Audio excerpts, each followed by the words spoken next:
third time's the charm. Yeah. The other two are charms. No, they were charms, but you know. Third time lucky. Right. How to lose friends and alienate people. Hard work was much more than hard work. It was almost like a morally virtuous signalling to the rest of the world that you are someone of worth. In all the health challenges that are arising now, but stress is at the basic cause of 80 to 90% of human illness and disease. It no longer works. People know there's more out there. Welcome to The Conversation. In today's episode, Johnny is speaking once again to Bianca Errigo, founder of HumanOS. We hope you enjoy the conversation. Be sure to subscribe and follow us on social. Bianca, it's a pleasure to have you back in the studio again. John Isaacs, it's an absolute pleasure to be here. What did we agree? 3 is the magic number. Okay, yeah, there we go. You're welcome. So we've spoken a lot recently about this kind of like maniacal work ethic that seems to be pervasive in our culture. Yeah. Talk me through the origins of that and where that kind of came from. So, background. Protestant church, the early origins, where actually hard work was much more than hard work. It was almost like a morally virtuous signalling to the rest of the world that you are someone of worth. And this is really like where the origins began of how hard I work is a direct representation of how worthy I am in society and how seriously I should be taken. Then when you move further from that, John Calvin, who was this was like in the sort of 1500s as well. I know I look good for my age, but I'm not the John that you were referring to. I just heard that upward inflection. John Calvin? John Is Isaacs? That you? No. Yes, so John Calvin and the whole Calvinist movement then like sort of further accelerated that. And then we went into sort of more, come forward a few hundred years into the Industrial Revolution, where really it was how hard we work, how much product we create is how much money we make. And human beings became cogs in their machine and they were working ridiculous hours in ridiculous conditions and very much just a piece of the puzzle towards, again, almost the modern society and what we now normalize as what people should be doing and how they should behave in when it comes to effort, work, reward. It's kind of like martyrdom. Yeah. In a sense that you get closer to God by the suffering that you're willing to endure. But it's also a weird, perverse incentive because actually for someone who doesn't yet have status, it provides you with a mechanism to, like you said, it's performative. Yeah. I'm sleeping 4 hours a night. I am worthy. I am worthy to have this conversation with you. Yeah. And that ties badge of honor. Yeah, and it squares the circle that we were talking about from the sense that those people that operate from a place of lack, who operate from a place of needing to prove something, to earn love or to earn respect, actually that all ties together in this sense of, well, working harder gets you close to God, gets you closer to that respect, gets you close to the love that you want to earn, but also it perversely works to the benefit of these larger organizations, clubs and entities who extract more value out of you, the person who is the cog in that wheel, who is just willing to throw yourself into the meat grinder for them to take money from. Yeah. With the rise of technology and social media and how much information is available to individuals now, where they can go and search for responses that suit what they want to read and hear more closely, being dangled that carrot as the motivation in the workplace, it no longer works. People know there's more out there. Yeah. I think from what we've spoken about, weirdly as doom and gloom as the kind of like the AI component of this all is and this and that and the other, I do feel a sense of optimism about how the pendulum seems to be swinging back the other way, because there is a bit of a movement towards kind of like more analog in younger generations. There is a movement to finding more low tech ways to enjoy your time, whether it be kind of like going out in nature or whatever. And so I think maybe trusting, to the point about trust, in human nature to correct a little bit of this situation that we're in at the moment, I think we're starting to see a bit of that, a little bit more awareness, which is probably one of the benefits. You could argue that obviously too much information is an inherent negative when you don't know what to do with it. But ultimately, at a certain point, when you have enough information, you can make an informed decision and be like, actually, hell no, that isn't what I want. Yeah, I think we're really at almost like a precipice of a breaking point. And so many people feel so bad. 150 million people in Europe alone have mental health issues. Average age of burnout is 32 years old. Anxiety, depression, never been so high. Resilience, never been so low. Like, people no longer feel good. And they want to. And so they're asking questions, they're seeking, they're coming back to themselves, they're coming back to nature. And I do believe that will create a positive change for the direction in which we choose to try and go as a society. You're right, younger generations, they're sort of stepping back from technology in many ways.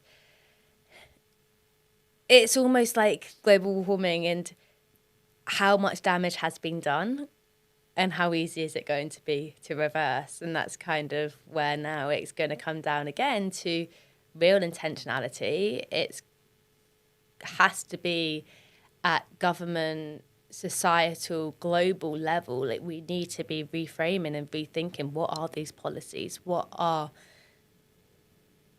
we promoting and what are we supporting, so that individuals can actually find meaning and purpose and fulfillment and health once again. And it will be challenging, but it's by no means impossible.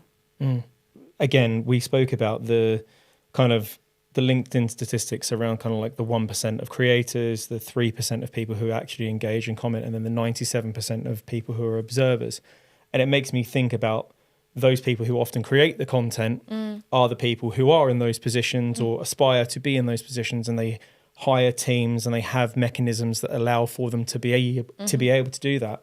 But then it also makes me think about the kind of social media component to this that normalizes and continues to perpetuate this belief, where maybe if we were able to step back from it a little bit, we would realize there is nothing normal about that type of existence. And if anything, you wouldn't want that type of existence for yourself. No, and it's that glamorization piece, isn't it? And as we know, the vast majority of startups fail. And quite often they fail because the founders can no longer do it. They can no longer survive it because they don't treat what they're going into like the beast it is, where it's not even a marathon. It's like an ultra marathon on steroids, really. And so they think intensity over consistency. And until that narrative, until you're really in it and you learn actually, like, this is the long game and we need to be implementing behaviours for that long game within reason, because there's always going to be sacrifice, particularly at the start. And actually, I'm not a multi-billion-dollar company unicorn founder, so I can only imagine that the problems and the intensity gets more challenging the bigger the stakes get. But then you have more wisdom and more knowledge on how you are adaptable towards that. But ultimately, if you are not being able to protect yourself within that journey and ensure that you still have the energy to do your job, but do your job to the best of your ability, because effectively all your life is going to become is a series of problem solving. And if you can't think clearly and coherently about that, then actually everything else is going to become very, very challenging very, very quickly.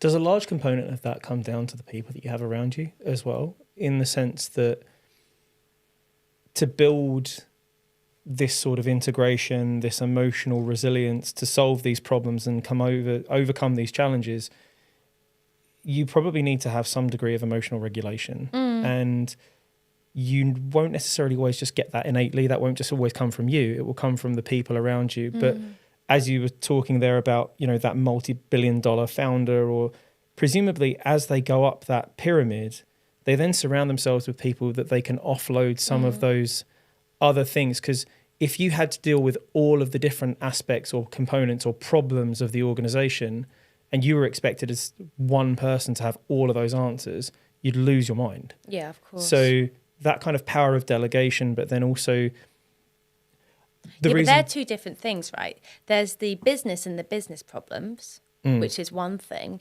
but then there's also you and your own knowledge of your internal self, what motivates you, what inhibits you. You can't offload onto other people internal traits or skills or behaviors or habits you do not yet have. Yeah. If you do not have the resilience, and if you are not being intentional with how you build resilience, and resilience isn't just actually continuing to push more. That's often the opposite of resilience. Resilience is actually emotional regulation. It's a self-awareness. It's a being able to rest and recover so you can actually deal with things instead of suppressing them. So all of these key skills, like a real understanding of yourself, like what is actually motivating you? When is that a good thing? When is that a bad thing? Because in fact, have you ever met a founder who started on their founder journey from a place of love and not trauma? No. Doesn't exist. No. They may turn to love through that journey, and that's something personally that I've really been working on over the past year or so. But the majority of times, and this isn't just founders. This is any sort of high achievers, I guess. This could be founders, but this could be your top performers within workplaces, your top performing sports people. It's top performance, high performance across the board. Rarely comes from a place of love and fulfillment.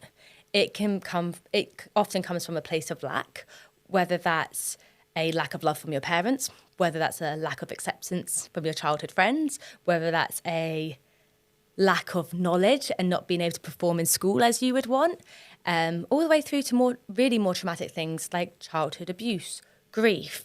There's a whole arena of different things that can happen in one's life that then motivates someone to stick that finger up to the world. And that is often where a lot of the time we are coming from as founders, is I have something to prove and I am going to prove it. And that's great because that does make us more resilient.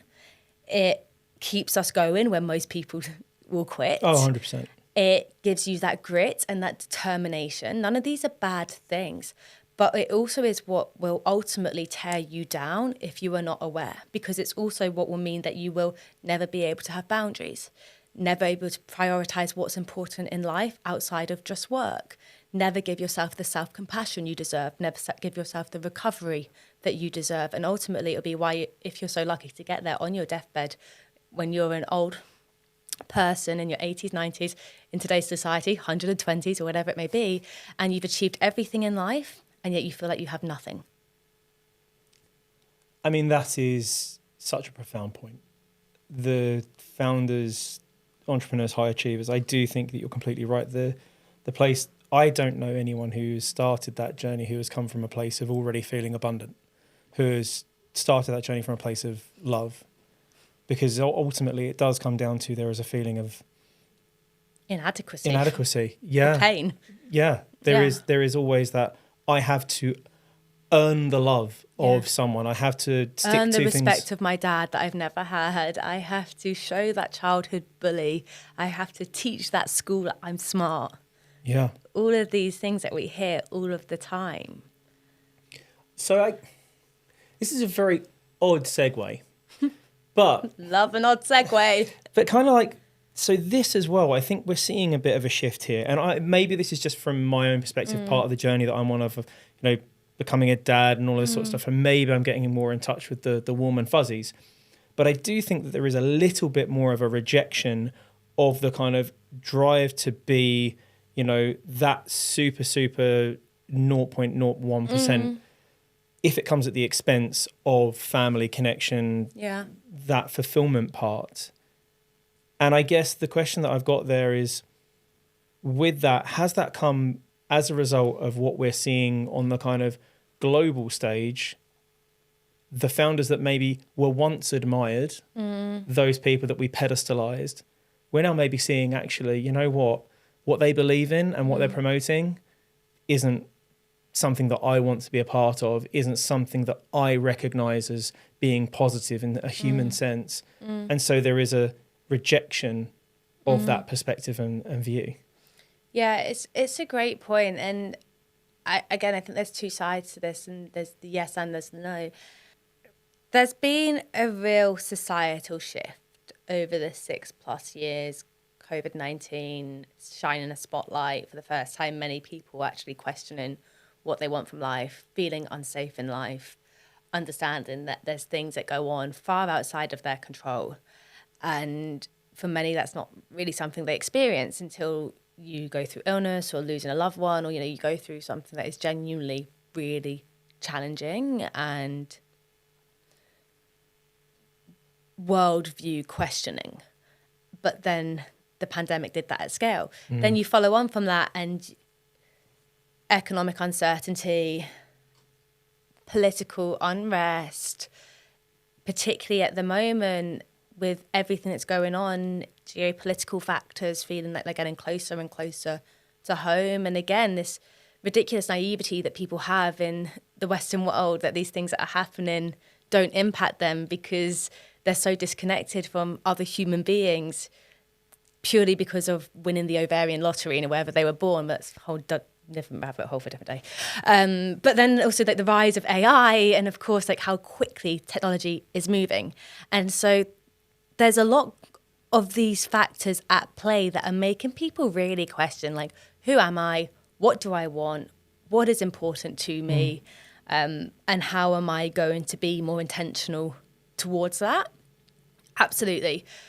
I think there's more polarization in the world than ever before. So there's the biggest disparity between the top 0.1% and everyone else. And so there's also that sort of feeling for many of like, actually how attainable are these things? We're living at a time where like, how difficult now is it as founders, as professional workers, to actually go and make good money and make the money you deserve to make and keep that money, both at an individual level and organizational level, of actually like how hard it is now just to employ people, and how expensive everything is becoming. So I think there's another like sort of fact of like how attainable are actually these things now in the current economy we are in, without getting political once again. I'm really going to get cancelled today.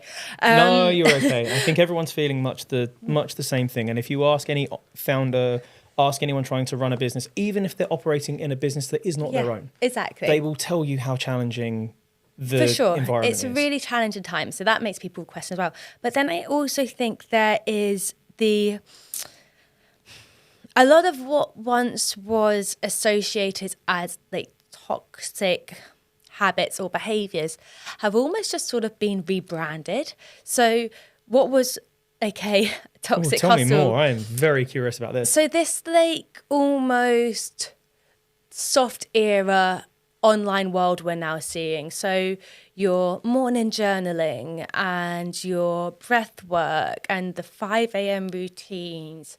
Robin Sharma. They're all now almost being glamorized as this is alignment, this is purpose, this is living with intention and doing what I believe in, as opposed to this is me being a toxic worker.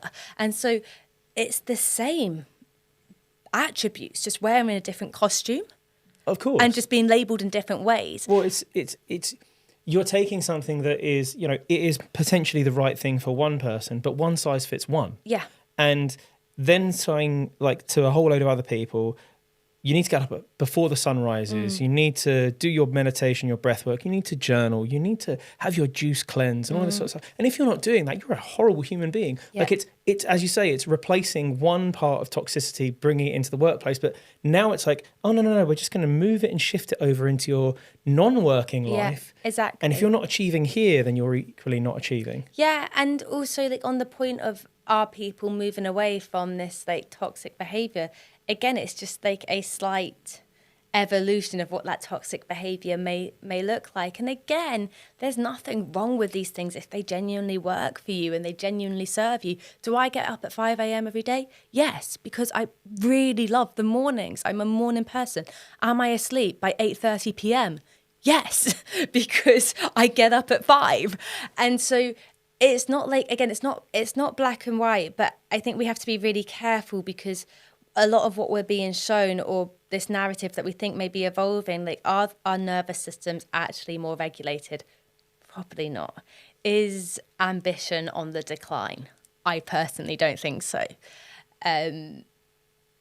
But it's interesting how the different generations are going through their different evolutions. And for the millennials, where we sit and sit in that sort of sandwich generation of the boomers above us, who work hard, earn your stripes, rest when you're dead, sacrifice everything to the company that you're working for, one company, your whole life a lot of the time, and do what needs to be done, and don't moan about it. And we've seen that, and we've witnessed that, and we've seen how ill it's made our parents. Or well, you look at photos, right? Look at photos of the average 30-year-old of our parents' generation, and then compare them with the average 30-year-old of our generation. Like, that person looks about 60 at the age of 30. Like, they're sitting around the pool in the 70s, and you think, right, oh, well, I didn't realise Grandad was there with you. That wasn't Grandad, that was Dad. Yeah, it's like, exactly. On, man. Exactly, and all the health challenges that are arising now. And it's not just from working too hard, but stress is at the basic cause of 80 to 90% of human illness and disease. And so when you do your stress plus your lifestyle choices, like, it's no surprise. Then on the other side, we see the new generations come up. Most recently, Gen A, I think, who are entering the workforce around about now. And all the challenges they're having, because they don't have resilience. They don't understand long-term gratification. And for me, they get a lot of bad rep, and I don't think they deserve that at all. I don't think they are lazy at all. I just think they don't have the environments in which bring out their true potential, unless the environments are being moulded. And that's the job of the modern workplace right now, which we can come into. But we sort of sit between these two groups, and we are a little bit toxic in our own ways, because we kind of do believe you have to work and earn your badges 100%. And keep your mouth shut sometimes. And we don't mind a bit of toxic sacrifice to get to where we need to be. But then we also kind of see this generation and we're like, oh, yeah, but I wouldn't mind starting my own company. I wouldn't mind being a CEO. And I wouldn't mind working from Bali once a month. Or wouldn't mind a little 3 p.m. finish. And so we're between those two camps. And so I think you're sort of seeing all of those respective changes in each generation that making people becoming parents for the first time, or whatever it might be going on at those respective points. It's going to ask you different questions. But then if you sat with maybe a 20-year-old in their first job, and they're coming out with either loads of student debt or haven't even gone to university and are trying to make money for the first time, and all the challenges they have, I would argue that that hunger is where it's ever been. Yeah, I think it's probably more of a remodeling of what the idea that success ultimately looks like for the and obviously I'm not being their spokesperson here, but I think it's one of those things that I agree with you. Ambition hasn't gone. Like, it certainly is alive and well, and I think we should encourage it wherever possible. But I think what is termed as being success and the pedestal of that is different in terms of, I see much more want to have positive social impact, much more want to create something that is more actually sustainable. And the things that we're talking about right at the beginning of this conversation, where actually you can get the best out of people without burning them into the ground.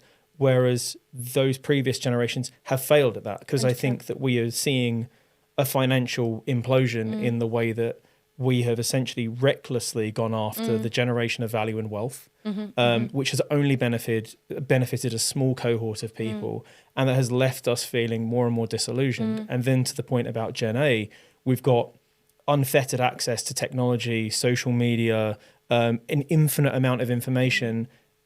Before we knew what really that came with and the consequences of it, you know, it was just something that was great to give kids access to. And now through Jonathan Haidt and the work that he's done and others, we're seeing actually, you know, that maybe wasn't the right thing to give people. So you're seeing some of those things that you touched on, you know, there is that little bit of a lack of resilience in some regards, because again, it's the survivor bias. You're told, well, it's 30% lower in under 30s. yeah, It's not their fault. They've grown up in an environment, luckily for them, and I'm talking about in developed countries here, where it has never been as easy to be alive.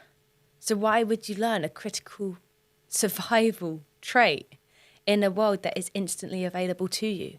yeah, And then generations are then quick to judge them or label them like they are lacking in some form of ambition or ability, when no, they just have a key skill that they have not yet learned. And who do they learn that from? The older generations.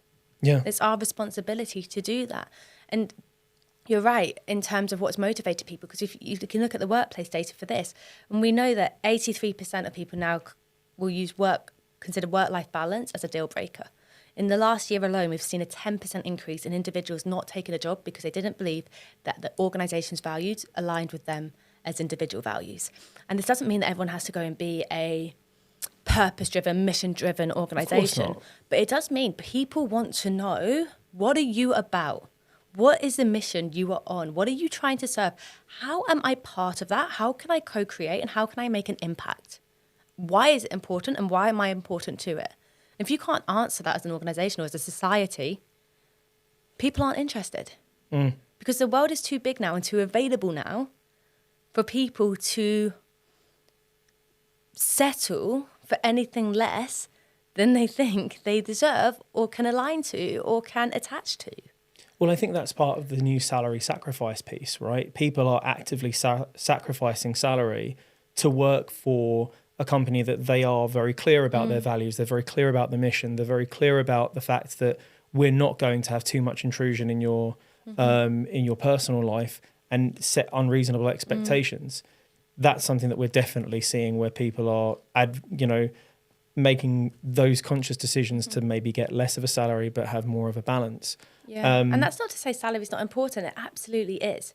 People need fair wages, fair pay, good pay they deserve for the work they are doing. I mean, and if you try and do anything otherwise, it's like why we're seeing this huge management leadership gap now, because the majority of Gen Z do not want to be managers or leaders because they believe they are underpaid, overworked, and overstressed. So on the stress point, this is something that I wanted to ask you as well with what you're seeing. It's Stress Awareness Month this month. You've already touched on it, and no podcast is complete without the topic of AI. Oracle's just laid off 30,000 of their staff to make budget available for server farms. Yeah.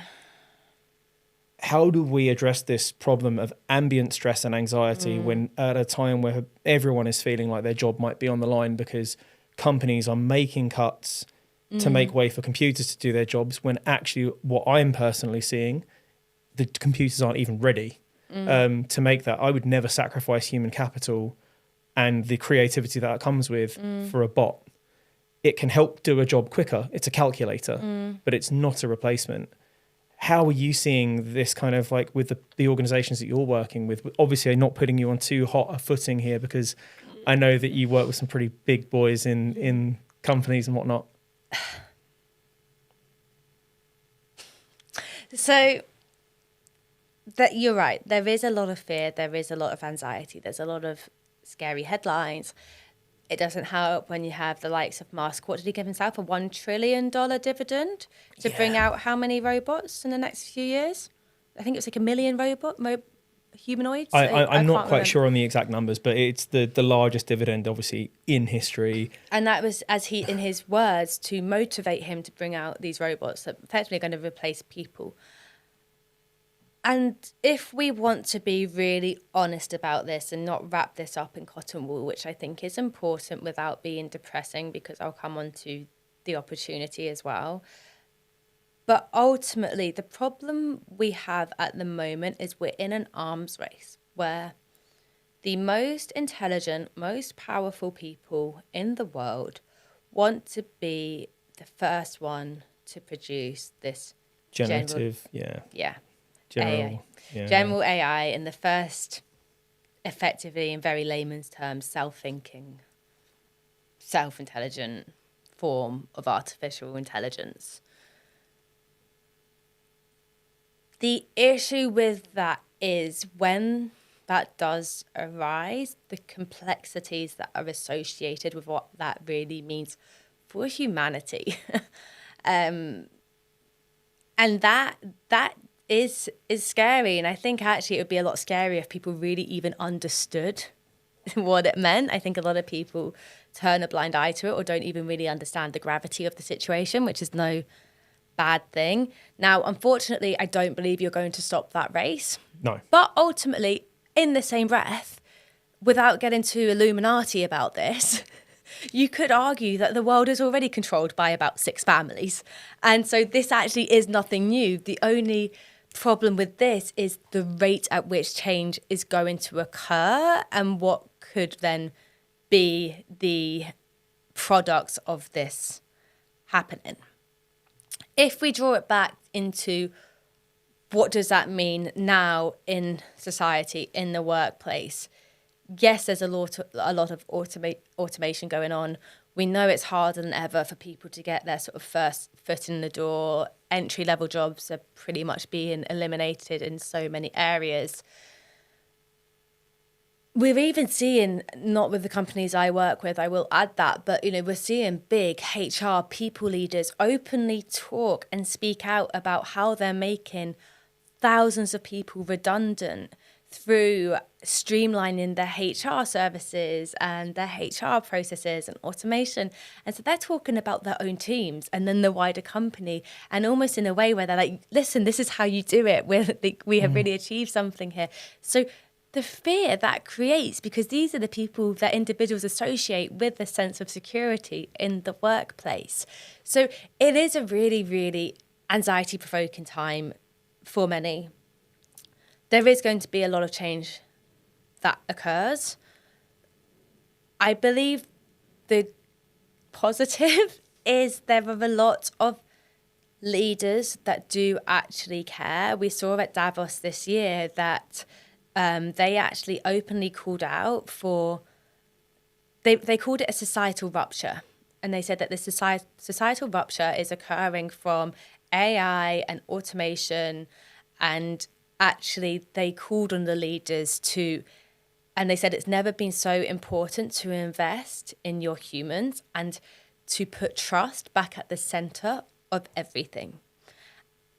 And that's exponentially important, because I think if we do have businesses and leaders who are putting trust back at the forefront of conversations, it is actually going to positively benefit what the workplace looks like, because by no means is the workplace in a good position anyway. Yes. Global engagement's at 21%. In Europe, it's 13%. In the UK, it's closer to 10%. Presenteeism is outweighing tenfold absenteeism. So absenteeism being people physically absent, presenteeism people who are physically present but cognitively depleted, which is equating for billions, if not trillions, each year at this point in the global economy. So the workplace is already a complete mess. People are unfulfilled, they lack purpose, they lack meaning, they lack connection.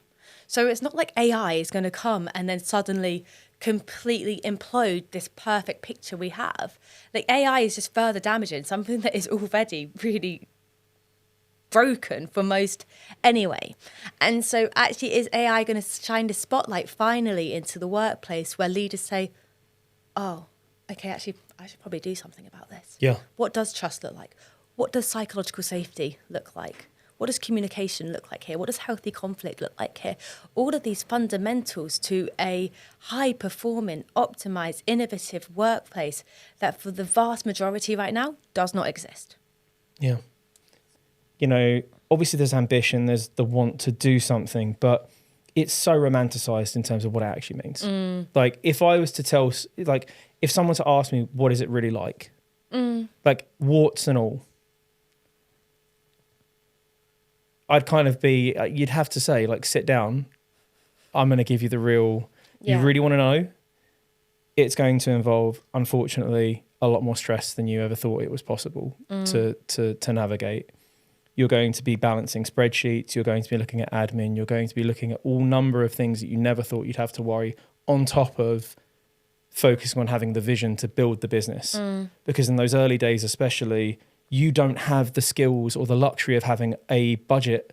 You know, when we spoke about going up to the top of the pyramid, I can't build that team if I don't have the bandwidth or the runway to do it. So that's why, you know, when it comes down to the VC investment side of things, when I'm trying to get VC investment, or if I'm trying to build something, yes, I get the runway to build the team around me, but then I also give away my own agency because I'm going to have other people that are telling me how to build the product that I want to build. And I identified a need, I identified a problem, I came up with a solution to that. And then you're going to have some guy, probably some middle-aged white dude in a suit, tell me how to do my job and how to build a product for a cohort of people that he has no possibility to understand. Are you insane? Like, and I guess this is actually something that I think we should talk about. So that's actually that is a point I want to ask you about, because you have gone through this journey of raising, you've gone through this, you've sat in these rooms and you've had these conversations. How do you navigate that when you have someone across the table from you who clearly probably doesn't have the faintest idea what you're trying to achieve, the why and the wherefore and the vision that you have? How do you bring them on that journey? How do you deal with the confrontation and the negativity that they bring to that in terms of like the patronizing, let's just call it patronizing and condescension at best, outright sexism in some cases, which I'm certain you probably have had the misfortune of being on the receiving end of. How do you navigate that and stay positive and stay persistent? And like, what does that entail? Like on like a personal level, the toll that takes, where you actually have to kind of navigate that. It's really interesting. And again, I'm not a unicorn founder. I don't have decades of experience. I've built successful 6-figure companies, but this is my first actual like tech company, if you will. So it's my first time raising for a business and building a company in this capacity. I was in that 2% of women that raised VC funds in 2023. And I don't know what sort of backlash this will get, but I've never really felt like I am... What's the best way to put it? I've never really felt like I'm at a disadvantage, although the statistics would say the complete opposite. And I guess that's because of the relentless optimism I have as an individual. And I believe that you need to have as a founder. You almost have to have this naivety around what you're doing, and naivety in the belief of it, and this unbridled belief that it is going to work, because as soon as you do not have that, everything else goes wrong. And so then I guess that almost feeds into my rose-tinted glasses, that I don't feel like I've been on the receiving end of sexism, although I most likely have. And I can speak about many, many examples in my early career, and especially in my career in tech. I could reel them off like the back of my hand of experiences that I should never, ever have experienced. And things that make me feel sick to my stomach that I had to.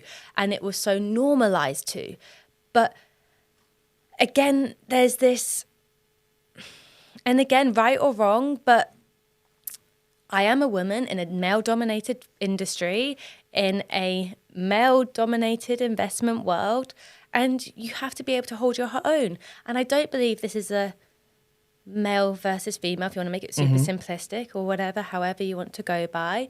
It's not as simple as that, but I do believe that you have to almost sort of ignore that. You just have to focus on yourself. You have to focus on what are you trying to achieve? How are you going to achieve it? And how are you going to ensure you just do not stop? Because that, for me, is personally what I think it comes down to. Is how many times can you get punched in the face and get back up and keep going? And that real resilience piece,